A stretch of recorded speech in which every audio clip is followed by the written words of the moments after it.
Voices in the Park by Anthony Brown. First voice. It was time to take Victoria, our pedigree Labrador, and Charles, our son, for a walk. When we arrived at the park, I let Victoria off her leash. Immediately, some scruffy mongrel appeared and started bothering her. I shooed it off, but the horrible thing chased her all over the park.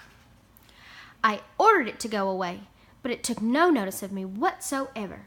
"Sit," I said to Charles. "Here."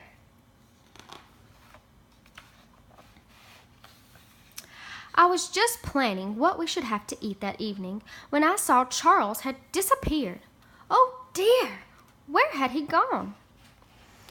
You get some frightful types in the park these days. I called his name for what seemed like ages.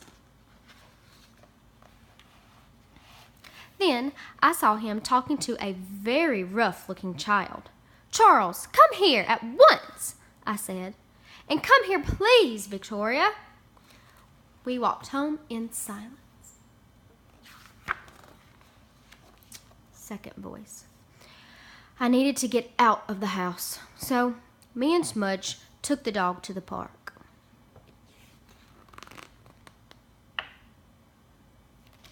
He loves it there. I wish I had half the energy he's got.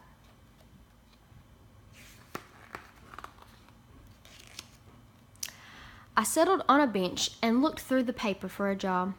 I know it's a waste of time, but you've got to have some hope, haven't you? Then it was time to go. Smudge cheered me up. She chattered happily to me all the way home. Third voice. I was at home on my own again. It's so boring. Then my mother said that it was time for our walk. There was a very friendly dog in the park, and Victoria was having a great time.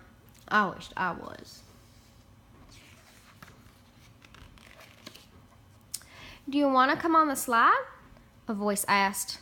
It was a girl, unfortunately, but I went anyway. She was great on the slide. She went really fast. I was amazed. The two dogs raced around like old friends. The girl took off her coat and swung on the climbing bars, so I did the same.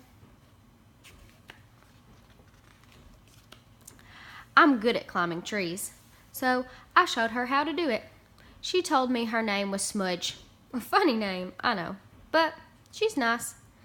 Then my mother caught us talking together, and I had to go home. Maybe Smudge will be there next time. Fourth voice. Dad had been really fed up, so I was happy when he said we could take Albert to the park. Albert's always in such a hurry to be let off his leash. He went straight up to this nice dog and sniffed its backside. He always does that. Of course, the other dog didn't mind, but its owner was really angry. The silly twit.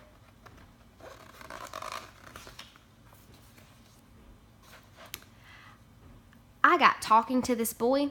I thought he was kind of a wimp at first, but he's okay. We played on the seesaw, and he didn't say much, but later on, he was more friendly.